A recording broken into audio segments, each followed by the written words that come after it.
మీరందరూ చేసేది చాలా ఎక్సైటింగ్. ఒక పట్టుదల, కమిట్మెంట్ మీకున్నంత మాలో ఎవరికి ఉండదు.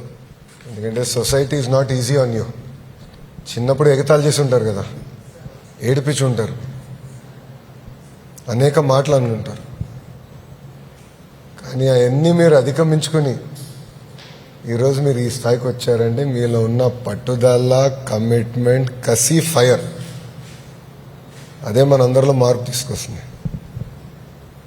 వాస్తవంగా నేను మిమ్మల్ని అందరూ చూసి నేర్చుకోవాలి. ఎందుకంటే మీకున్నంత కమిట్మెంట్, కసి మాలో ఎవరిలో ఉండదు. సో నాకు మా వాళ్ళు చెప్పినప్పుడు చాలా ఎక్సైట్ అయ్యా, డిపార్ట్మెంట్ చెప్పినప్పుడు చాలా ఎక్సైట్ అయ్యా. ఎందుకంటే మీకు కొన్ని ఆలోచనలు ఉన్నాయి, మిమ్మల్ని సపోర్ట్ చేయాలి, మిమ్మల్ని పుష్ చేయాలి. ప్రభుత్వం పైన ఉన్న బాధ్యత కూడా ఏంటంటే మీలాంటి యంగ్స్టర్స్ని ఐడెంటిఫై చేసి పుష్ చేస్తే సమాజంలో కూడా మార్పు వస్తుంది. గౌరవించాలి అనేది తెలియాలి. ఇది నాకు పర్సనల్ సబ్జెక్ట్.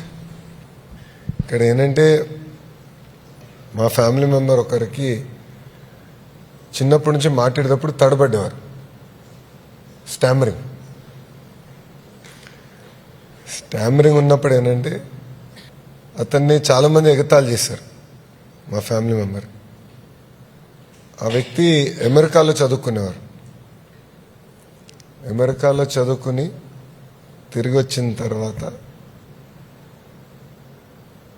ఎయిర్పోర్ట్లో కస్టమ్స్ ఆఫీసర్స్ ఉంటారు కదా, ఇమిగ్రేషన్ ఆఫీసర్స్, వాళ్ళప్పుడు నీకు ఇంత కూడా మాడతాం రాదా అని ఎగతాళి చేశారు. సో అప్పుడు నేను తెలుసుకున్నా మీరు ఎంత ఇబ్బంది పడతారు. Society is not kind. దేవుడు ప్రతి కుటుంబానికి ఒక ఛాలెంజ్ ఇస్తాడు, కానీ ఆ ఛాలెంజ్ని అధిగమించుకునే శక్తి కూడా దేవుడు మనకిస్తాడు. So all of you have that power.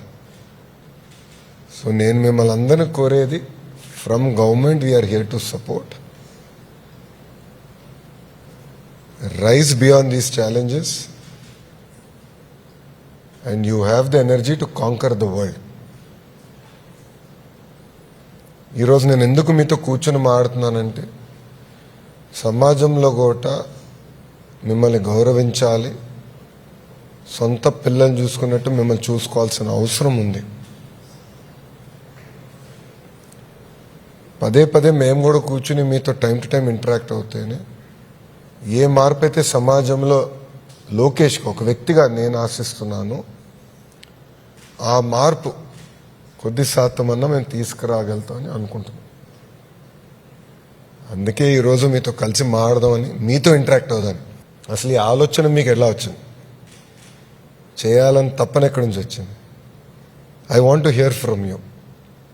నా పేరు విశ్వాస. నేను ఎన్టీఆర్ జిల్లా నుండి విజయవాడ రూరల్ మండలం వచ్చేసా. అంటే నేను ఇంటికాడ నుండి స్కూల్ నుండి ఇంటి దగ్గరికి ఉండేవాడిని, కానీ బయట ఫంక్షన్లకి వాటికి వెళ్ళేవాడిని కాస్త. ఎందుకు అందరూ నన్ను ఎక్కేస్తారు, ఏంట్రా నువ్వు ఇట్లా ఉన్నావు, అరే ఏంట్రా నువ్వేంట్రా ఇట్లా ఉన్నావు, అది అని ఎక్కించేవారు. నేను బాధపడేవాడిని సార్. బాధపడితే ఇంకా స్కూల్కి వెళ్ళేటప్పుడు ఇట్లా మా సంధ్యారాణి మేడం గారు ఇట్లా చెప్పారు, ఇట్లా అరే గుంటూరు దగ్గర నంబూరులో మీకు ఇట్లా అది ఎవరెస్ట్ బేస్ క్యాంప్కి సెలక్షన్లకి ఉన్నాయిరా, వెళ్ళరా అది అని చెప్పి. మేడం నేను వెళ్ళను మేడం అది అన్న. దేనికి రా వెళ్ళవు అది అంటే, మేడం అక్కడ అందరూ నన్ను ఎక్కేస్తారు మేడం, అందుకే నేను వెళ్ళను మేడం అది అన్న. అంటే అరే అక్కడ మీలాంటి వాళ్ళేరా, నువ్వు ఎట్లా బాధపడుతున్నావో వాళ్ళు కూడా అట్లాగే బాధపడుతున్నారు, అందుకు నువ్వు వెళ్ళరా అది అని చెప్పారు. సరే మేడం అది అని వెళ్ళా. అక్కడ సెలెక్ట్ అయ్యా. గండికోట అడ్వాంట్ స్పోర్ట్స్ అకాడమీ దగ్గరికి వచ్చిన తర్వాత ఇంకా వీళ్ళందరూ నాకు పరిచయం అయ్యారు. మేమందరం ఏ సక్సెస్ అవ్వాలని కాన్ఫిడెన్స్గా వెళ్ళాం. అక్కడ కూడా మాకు మంచిగా సార్ వాళ్ళందరూ మాకు ట్రైనింగ్ ఇచ్చారు, బాగా మాతో ఫ్రెండ్స్ లాగా ఉండేవారు. అక్కడ సెలెక్షన్ అయిన తర్వాత లడఖ్కి వెళ్ళాం. లడఖ్ అంటే అక్కడికి వెళ్తామో కూడా లేదో తెలియదు. ఇంకా అలాగే కాన్ఫిడెన్స్ మేము వెళ్తాం, మేమంటే ఏంటో ప్రపంచానికి చూపించాలి అనే కాన్ఫిడెన్స్ మీద వెళ్ళాం. అక్కడ మేము సెలెక్ట్ అయింది. అక్కడ కూడా బాగా సారు మాతో అంతా కలిసి అన్ని ట్రెక్కింగ్కి అవన్నీ 5600 మీటర్ యాటిట్యూడ్లో మేమందరం ట్రెక్కింగ్ చేసాం. ఇంకా అక్కడి నుండి వచ్చేసిన తర్వాత అంటే మాలాంటి వాళ్ళకి ఇంకా మేమంటే ఏంటో ఇన్స్పిరేషన్గా తీసుకొని అంటే మేము పుట్టాం ఎందుకు అనే కాకుండా అరే మేము పుట్టాం ఇట్లాగా వీళ్ళు ఈ అన్నోళ్ళు ఈ అక్కోళ్ళు చేశారు అలా మేము చెయ్యాలి, మాకంటూ ఒక కాన్ఫిడెన్స్గా ఉండాలి అనే ముందుకి ఇంట్లో లేవన్నారు. ఇంట్లో వాళ్ళు ఈ నిర్ణయం తీసుకున్న తర్వాత ఏమనుకున్నారు ఇంట్లో? అరే నువ్వు వెళ్ళరా, మీలాంటి వాళ్ళ గురించే కదరా, నువ్వంటే ఏంటో ఇంటికి స్కూల్కే తెలిసేది తప్ప బయట ప్రపంచం అంటే నీకేంటో తెలియదు కదరా. స్కూల్లో ఫ్రెండ్స్ ఎవరు లేరు, ఎవరో మాట్లాడరు. అరే ఏంట్రా నువ్వు ఎట్లా ఉన్నావు ఎవరు, అందుకనే నువ్వు వెళ్ళరా. నిన్ను ఎగతాళి చేసిన వాళ్ళే మళ్ళీ నీ ముద్దుకు వచ్చి అరే వీడు ఇలా చేశాడరా అది అనేటట్టుగా నువ్వు ఎదగాలరా అది అని చెప్పారు. నన్ను మా పేరెంట్స్ ప్రోత్సహించారు. సో ఎవరు ఎక్కువ ప్రోత్సహిస్తారు, అమ్మ నాన్న? ఇద్దరు సార్. ఇద్దరులో ఎవరు ఎక్కువ? ఇద్దరులో మమ్మీ సార్. అమ్మే కదా, అమ్మే కదా. అమ్మ ప్రోత్సాహం లేకపోతే మనందరం ఇక్కడ కూర్చోలేము కదా. గుడ్ గుడ్ అమ్మా. మా అందరికి ఇంత అవకాశం కల్పించినందుకు మాలాంటి వాళ్ళకి ఇంకా ముందుగా ఇంకా చేయాలని కోరుకుంటున్నాం సార్ మేమందరం. అవును. నో ఇంట్రెస్టింగ్ అంటే భారతదేశంలో ఎక్కడ జరగలేదు, సార్ ఫస్ట్ టైం ఇది జరుగుతుంది. సార్ సో చాలా సిస్టమేటిక్గా చేయాలనేది మా ఆలోచన. ఇది కేవలం వన్ టైం కాకుండా ఎవ్రీ ఇయర్ మనల్ని ఐడెంటిఫై చేసి ప్రోత్సహించాలనేది ప్రభుత్వ లక్ష్యం. వన్ టైం ప్రోగ్రామ్ అంటే ఈజీ, బట్ సిస్టంలో పెట్టి కంటిన్యూస్గా మిమ్మల్ని ప్రోత్సహించాలనేది ప్రభుత్వం బాధ్యత. మమ్మల్ని ఇన్స్పిరేషన్గా తీసుకొని మిగతా జనరేషన్స్ కూడా అరే మేము ఎట్లా పుట్టామరా అనే కాకోకుండా అరే మేము ఈ అన్నోళ్ళు ఎక్కోళ్ళు ఇట్లా చేశారా మనం కూడా ఇట్లా చెయ్యాలరా, మనం అంటే ఏంటో ప్రపంచానికి చూపించాలరా అనేటట్టుగా కాన్ఫిడెన్స్ ఛాలెంజ్. జీవితంలో నా పాయింట్, నా థియరీ అంటే నేను బలంగా నమ్మేది ఏంటంటే ప్రతి కుటుంబానికి దేవుడు పరీక్ష పెడతాడు, ఏదో ఒక రకంగా పరీక్ష పెడతాడు. బయట నుంచి చూసినప్పుడు ఏమనుకుంటా అంటే ఆ కుటుంబానికి అన్ని ఇచ్చాడరా అని అనుకోవచ్చు, కానీ పరీక్ష పెడతాడు. ఏ కుటుంబానికి పరీక్ష లేకుండా అవుతూ పెట్టాడు దేవుడు, కానీ ఆ పరీక్ష జయించే శక్తి కూడా ఇస్తాడు. సో నేను ఎక్కడికి వెళ్ళినా ఇదే చెప్తా, ఎన్ని కష్టకాలాలున్నా పాజిటివ్ మైండ్తో, పాజిటివ్ ఓరియంటేషన్తో, కసి, మనలో కసి ఉంటే ఏమైనా సాధించగలుగుతాం జీవితంలో. మనలో కసి లేకపోతే వెనకాల మీ అందరూ ఉండి ఎంత ప్రోత్సహించినా మనం ఏం చేయలేం. అది నేను బలగనమే. ఒక గోల్ పెట్టుకోవాలి, ఒక టార్గెట్ పెట్టుకోవాలి, ఆ టార్గెట్ సాధించే వరకు వదలకూడదు సార్. బ్రేక్ఫాస్ట్, లంచ్, డిన్నర్, పడుకునే టైంలో కూడా దాని గురించి ఆలోచించాలి, ఎలా సాధించాలి. అది సాధించగలితేనే, అది సాధించిన తర్వాత నేను పడుకుంటానని మనలో ఎప్పుడైతే కష్టం వస్తుందో 100% వీ కెన్ అచీవ్ థింగ్స్. నేను చూసా జీవితంలోనే ఎంతోమంది చూసా, మాది చాలా పెద్ద కుటుంబం. సో నేను ఎంతోమంది సమస్యలు ఎదుర్కొంటాను చూశాను, వాళ్ళ కసున్న వాళ్ళందరూ బయటపడ్డారు. నమస్తే సార్, నా పేరు బోడిరెడ్డి సింధు. నేను గవర్నమెంట్ జూనియర్ కాలేజ్ చదువుతున్నాను, చంద్రగిరి మండలం. నేను తిరుపతి డిస్టిక్ నుంచి వచ్చాను సార్. అంటే నేను కాలేజీకి వెళ్తాను, చదువుతాను, ఇంకా ఇంటికే సార్, ఎక్కడికి వెళ్ళను. నాకు తిరుపతిలో సెలక్షన్స్ ఉన్నాయి, స్పోర్ట్స్ ప్రోగ్రామ్ ఉందండి. నాకు మా మేడం చెప్పారు, సార్ నువ్వు బాగా కష్టపడతావు కదా, నువ్వు వెళ్ళి ట్రై చేయి, నువ్వు ఏదైనా ట్రై చేస్తేనే కదా వస్తుంది, ట్రై చేయకపోతే ఏది రాదు కదా, ఒకసారి ట్రై చేయి వెళ్ళి అనేసి అని అన్నారు. నేను తిరుపతి డిస్టిక్ వెళ్ళి పార్టిసిపేషన్ చేశాను సార్. మళ్ళీ అక్కడ సెలెక్ట్ అయ్యాను. మేడం గారంటే ఎవరు? శ్యామల మేడం, రాజేశ్వరి మేడం అని ఉన్నారు. అంటే మేడం గారి రోల్ ఏంటమ్మా కాలేజ్ లో? మీరు జూనియర్ కాలేజ్ కదా, జీజేసీ గవర్నమెంట్ జూనియర్ కళాశాల నుంచి కదా. భవిత స్కూల్ ఉంది సార్, భవిత స్కూల్లో ఉంటారు మేడం. Madam sir. ఓకే. అక్కడ రాజేశ్వరి మేడం, శ్యామలా మేడం అని ఉన్నారు. ఆ మేడం చెప్పారు సార్, నువ్వు వెళ్ళు, ఏం కాదు, నువ్వు బాగా కష్టపడతావు కదా, నువ్వు వెళ్ళు, నువ్వు సెలెక్ట్ అవుతావు, నీ నిజాయితీ, నీ కష్టమే నీకు నీ వెనకాల తీసుకొస్తుంది అని వెళ్ళాను సార్. అక్కడ సెలెక్ట్ అయ్యాను. అక్కడ సెలెక్ట్ అయిన తర్వాత గండికోటకి తీసుకెళ్లారు. గండికోటలో చాలా బాగా ట్రైన్ చేశారు, బాగా చెప్పారు. తెలియని కూడా చాలా చూసాం సార్, చాలా ప్లేసెస్. నేను అనుకున్నాను గండికోట వెళ్ళిన తర్వాత ఇన్ని ప్లేసులు కూడా ఉంటాయా అని అనుకున్నాను సార్. బాగా తీసుకెళ్లారు, బాగా సెక్యూరిటీ ఉంది, బాగా అంతా బాగుంది సార్. బాగా ట్రైనప్ చేశారు. మేము గండికోటలో బాగా ట్రైన్ అయ్యి హార్డ్ వర్క్ చేశాం కాబట్టి మేము లడఖ్లో చాలా ఎదుర్కొన్నాం సార్ బాగా. అప్పుడు మాకు లడఖ్ వెళ్తే మాకు ఈజీ అయిపోయింది సార్, ఈజీ అయిపోయింది సార్. అంటే ట్రక్ చేయడం అంటే ఎక్కువ ఇప్పుడు ఇక్కడే బాగా హార్డ్ వర్క్ చేసిన తర్వాతనే కదా సార్, అక్కడ కొంచెం వేరే కొంచెం ప్లేస్కి వెళ్ళిన తర్వాత కొంచెం ఈజీ అవుతుంది. మాకు బాగా బెనిఫిట్ అయింది సార్ అడ్వెంచర్ స్పోర్ట్స్ అకాడమీ గండికోటలో. అది వెళ్ళాం. అంటే మాకు కూడా అనిపించింది సార్ ఫస్ట్ 2 days 3 days, అది ఏంద్రబ్బా ఇది ఇంత నడిపిస్తున్నారు, మనం మళ్ళీ అవుతుందా అవ్వదా, ఎందుకు ఊరికే మనం ఇంటికి వెళ్ళిపోదాం అనుకున్నాను సార్. మళ్ళీ అనుకున్నాను, సార్ వాళ్ళు చెప్పారు ఏదైనా కష్టం తర్వాతే ఫలితం ఉంటుంది, మీరు కష్టపడాలి, కష్టపడిపోతే ఏది ఉండదు, మీరు కష్టపడితేనే ఆ ఫలితం మీకు వస్తుంది, ఆ కిక్కే వేరు ఉంటుంది అని అన్నారు సార్.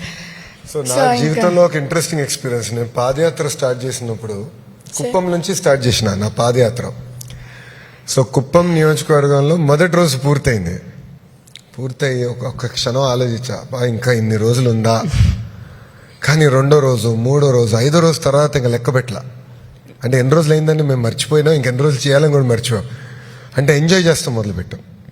సో ఫస్ట్ కష్టంగా అనిపించవచ్చు, కానీ ఎప్పుడైతే మొదలుపెట్టి ఒక కమిట్మెంట్తో చేస్తామో అలవాటు అయిపోతుంది. దాని తర్వాత ఇంకా జీవితం మొత్తం మారిపోతుంది. అవును సార్. ఇంకా వెళ్ళాము. ఇంకా మాకు ఒక 3-4 days పెయిన్స్ వచ్చాయి సార్. ఫుల్ కాలు పెట్టి అబ్బా నొప్పి అన్నట్టు వచ్చింది సార్.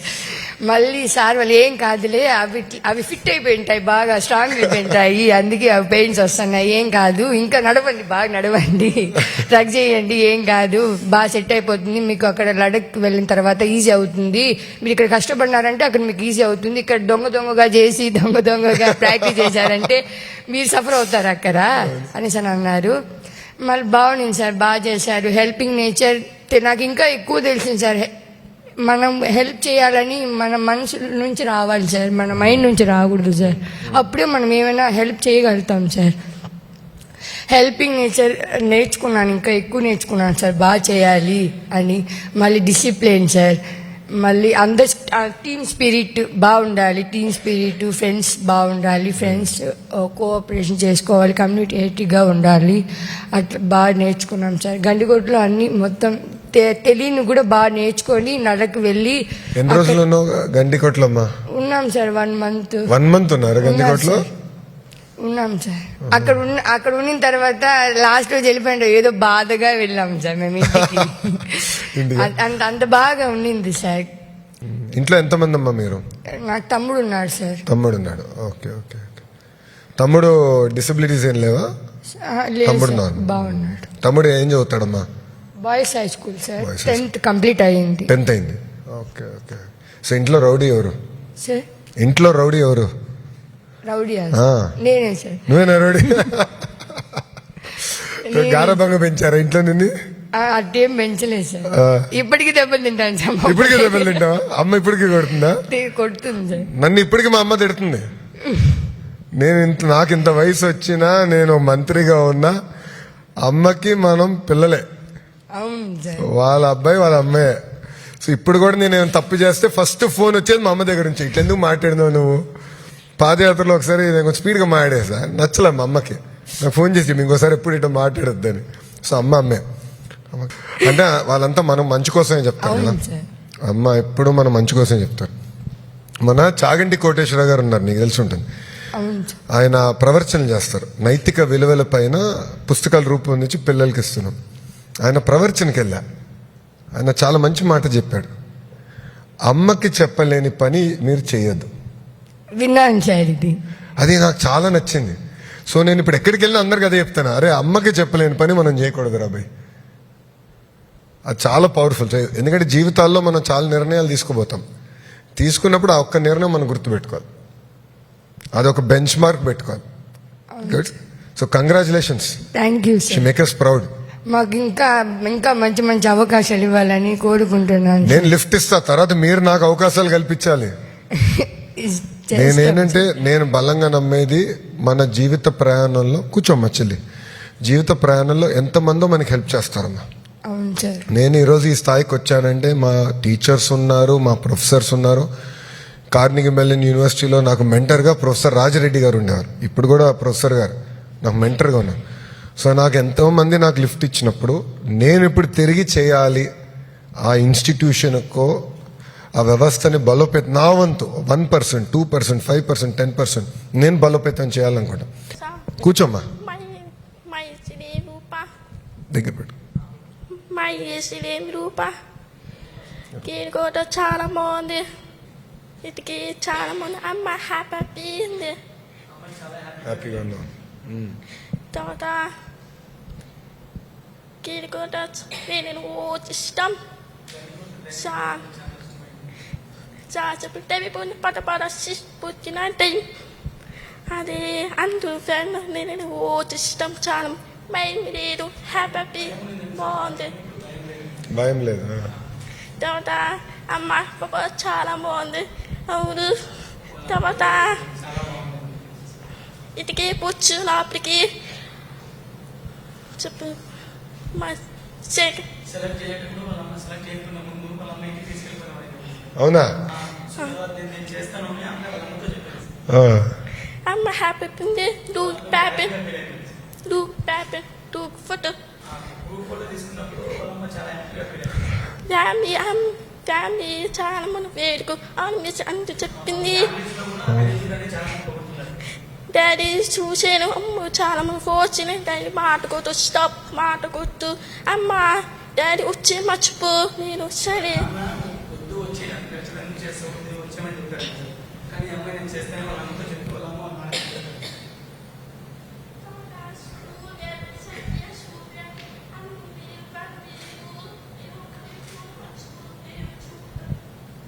స్కూల్ ఫ్రెండ్స్ కూడా ఎవరు నువ్వు చేయలేవు అని చెప్పారు. నేను చేస్తాను అని పట్టుదలతో అనిపించింది. ఇప్పుడు సెలెక్ట్ అయినప్పుడు వాళ్ళ ఫ్రెండ్స్ మంచి చేస్తున్నావు, సెలెక్ట్ అయ్యి అవమానం చేస్తున్నావు అని క్లాప్ కూడా కొట్టారు. అందరు క్లాప్స్ కూడా పెట్టారా? మీకు థ్యాంక్స్ చెప్తాను సార్, మీ అవకాశం. థ్యాంక్ యూ అమ్మా. నేను థ్యాంక్ యూ చెప్పాలి నీ పట్టుదలకి, ఆ కమిట్మెంట్, ఆ ఫోకస్. ఎంతో మంది ఓ చేయొద్దని చెప్పినా చేసావు, అది ఇంపార్టెంట్ అమ్మా. Group photo దిగుదాం.